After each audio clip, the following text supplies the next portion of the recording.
Hi, it's Fias Tarot. Hello, Cancerian placements. This is your reading. Okay, tungkol sa situation ninyo and yung next action ni person mo. Okay? So, yeah. Syempre, before tayo mag-start, kung hindi ka pa nakapag-subscribe, please do subscribe and hit the notification bell para lagi po tayo maging updated sa mga mangyayari pa lang. And, yeah, kung may tanong pagdating sa private reading, just message me. And, ganun rin po pagdating kay Perception of Light. And, sa mga naghahanap ng healer, kay Kuya Dingsi naman po tayo magme-message.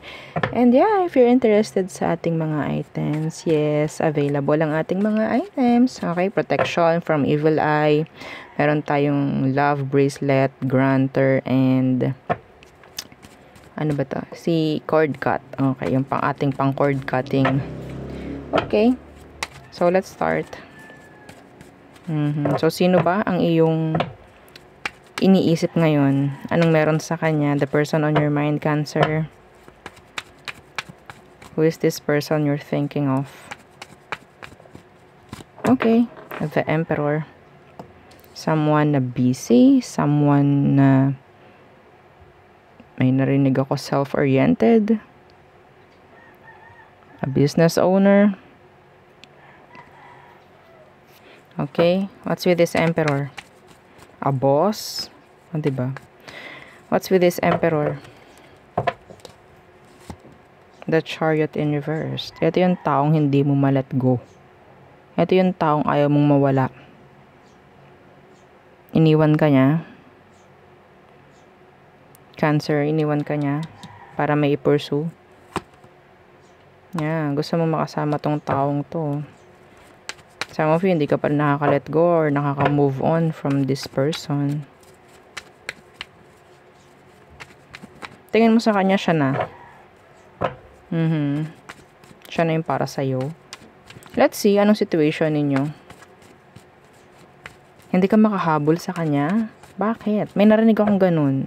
Hindi ka makahabol sa status, maybe.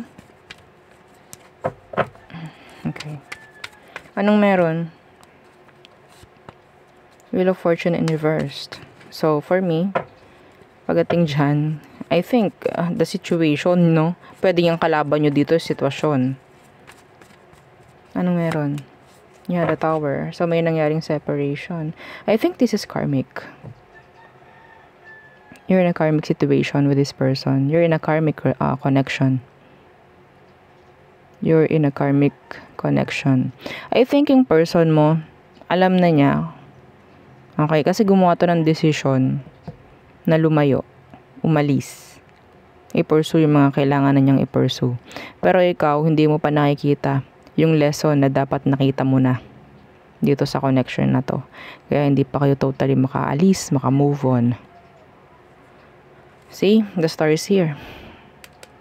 May chance na yung isa, alam na niya yung naging purpose, alam na niya kung anong meron, kung bakit nangyari tong connection na to. This is karmic.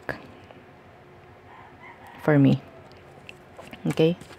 So, ano bang emotion ito for you, Cancer? What is their emotion, like deep down?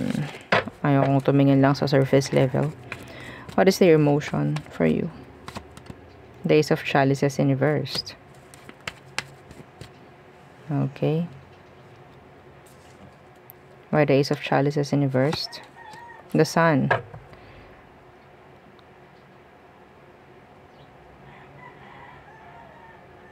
Naging strong tong taong to because of you. Naging strong siya. Yeah, the Fool in reversed. Ikaw yung nagbigay ng direction sa taong to. Naging importante ka. And yeah, importante ka sa kanya. Actually, ang daming nasayang, ang daming natapon dito sa connection na to, sa relationship. Pero ang iniisip niya is the Sun. Kung ano yung sabihin nating possible.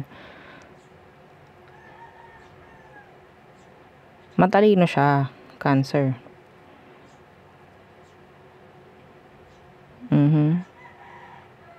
matalino. Ginamit niya yung utak niya, hindi emosyon.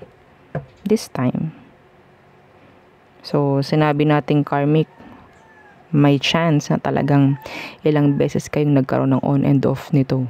Naging matagal yung connection nyo. Dumaan rin siya sa mga pinagdaraanan mo ngayon. Pero, ngayon, nakikita ko talagang may natutunan siya. Kaya nakalet go siya. Kaya feeling niya mas okay to. And I don't think na nakikita mo yun. You're still suffering. The Chariot in reversed. Some of you. What is their next action towards you? The Queen of Swords in reversed. The Six of Wands. Gusto ng taong to maging okay ka rin. See? The Three of Swords in reverse. Gusto ng taong to maging okay ka rin. Hindi ko alam kung paano niya gagawin. Hindi ko alam kung paano niya sasabihin. Pero yun ang gusto niya mangyari sa'yo. Gusto niya magkaroon ka ng direction. Ayaw nito na mapapasama ka. Yeah. See, the Eight of Swords in reverse, the Page of Chalices. Gusto nito na magkaroon ka, sabihin natin ng ialis mo yung sarili mo sa cycle, ialis mo yung sarili mo sa familiarity, mga ganung bagay. Mag-start ka ulit like that. Because yes, importante ka sa taong to. Hindi ka inalisan nito dahil hindi ka mahal. Inalisan ka nito kasi kailangan.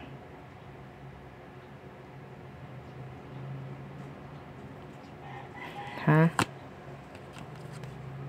See, Lot of Pentacles. Mahirap sa kanya to. Baka iniisip mo hindi. Baka iniisip mo makasarili siya. Or what? No.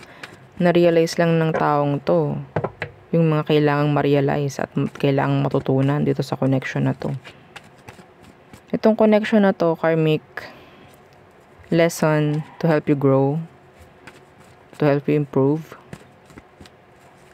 in general. Okay? Kaya mahirap tong ganitong connection. I feel you. Let's see. Ano bang tingin mo sa kanya ngayon, Cancer? Anong tingin mo sa kanya ngayon? The Ace of Wands. Starting new, starting fresh. Yeah. Totoo naman, yung nakikita mo. Iba sa inyo, pwedeng iniisip ay may iba ka lang nagugustuhan kaya ganyan. Hindi natin may sasantabi yun.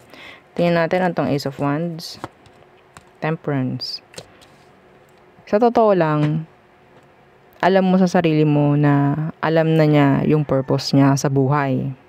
Pero, mas sabihin nating mas pinapanigan mo yung negative side ng utak mo. Na sinasabi, baka may iba ka lang.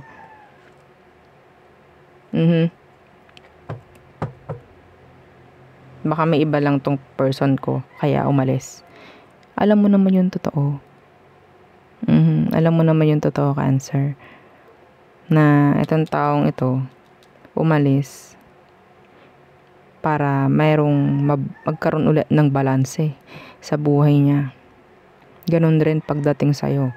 Si Temperance, hindi lang sarili nito iniisip. Hindi lang yun parang sabihin natin pang sarili lang nakagustuhan. Ginawa niya to para mayroong balanse pagdating sa inyong dalawa. May balanse sa kanya, may balanse sa inyo, sa'yo.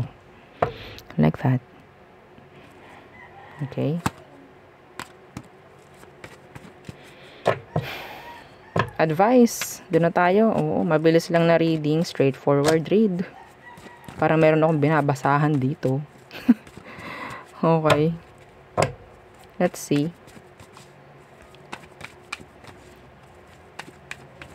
Okay, next. Tingnan natin. Outcome/advice for you, Cancer. The Star in reverse. Healing. Kailangan mo mag-heal. The King of Wands in reverse. Alisin mo, ha? I-clear mo yung mindset mo. Kasi gusto niya nga talaga na makita mo rin. Matutunan mo rin yung mga nakikita at natutunan niya ngayon. Redirecting. Okay, Cancer? Kailangan mong i-redirect. Okay? Bigyan mo ulit ng direksyon yung buhay mo. Bigyan mo ulit. Yeah, see the Judgment? The 5 of Chalices. Yes, mahirap. Yes, nandyan yung regrets, nandyan yung panghihinayang, all in all. Lahat-lahat ng sadness kung ano man. Pero kailangan, dumaraan din siya sa ganito. Sa maniwala at sa hindi. Huwag mong isipin ngayon, nagpapakasaya lang yun. No. This is deep connection. This is a strong connection. Okay? Hindi ito basta-basta parang nagkita lang kayo. Nagtsuktsakan. And then, yun na. No, it's not. Okay? Pasalamat ka, Cancer. Dumating sa'yo tong taong to. Yun nga lang, dapat makita mo yung lesson ng connection. For me, yung mga taong dumaranas ng karmic connection, karmic relationship, napakaswerte nyo. Kasi hindi lahat nakakadanas niyan. Swerte kasi, dyan mo marirealize lahat. Dyan mo parang tutulungan or tuturuan yung sarili mo. Parang parang cheat na, ni universe sa'yo, yung mga kailangan mong gawin sa buhay mo, imbes na mga paka pa. Ipapakita na sa'yo, parang sampal na sa'yo to eh. Yun nga lang, hindi ko alam kung magigising ka sa sampal na yun o magbubulag-bulagan ka pa rin. Okay? Yun. It's up to you kung magfe-failed ka rito or makakapasa ka. Okay? So, yun lang ang akin nakikita for you. Cancer. So, next, tayo tumungo na sa all signs. Yeah. Short lang na read. Pero, this is deep. This is deep. Okay. Aries through Pisces. This is the zodiac sign you're dealing with or dealt with. Aries through Pisces. So, Aries, they have options. There's confusion. Open yung kanyang option. Taurus, self-centered. Andyan yung nagiging sabihin natin, focus siya sa sarili niya na in a way na pwedeng nagkakaroon ng healthy boundaries. Gemini, they're obsessing over you. Okay, some of them, they're too toxic. Cancer, there's this tension, blockage, effort. Leo, may malalaman ka about Leo. Virgo, something is hidden. Pwedeng may tinatago sa'yo si Virgo. Or there's, secrets, lies, maybe. White lies. Okay. Libra. So, may chance na endings or talagang healing pagdating kay Libra. Scorpio, feeling the disconnection. There's this tension. Sagittarius, they're lying. May mga hindi totoong sinasabi sa'yo itong Sagittarius. Okay?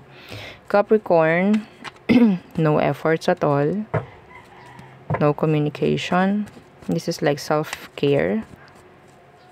Healthy boundaries na ginagawa niya. Aquarius, they're trying to be happy. Feeling contented. Pisces, they're avoiding you, but they're watching you while they're hiding from you. Okay, so there, yun ang aking reading for you, Cancer placements. Again, please don't forget to like, share, and subscribe, and follow our FB page. Thank you. Bye.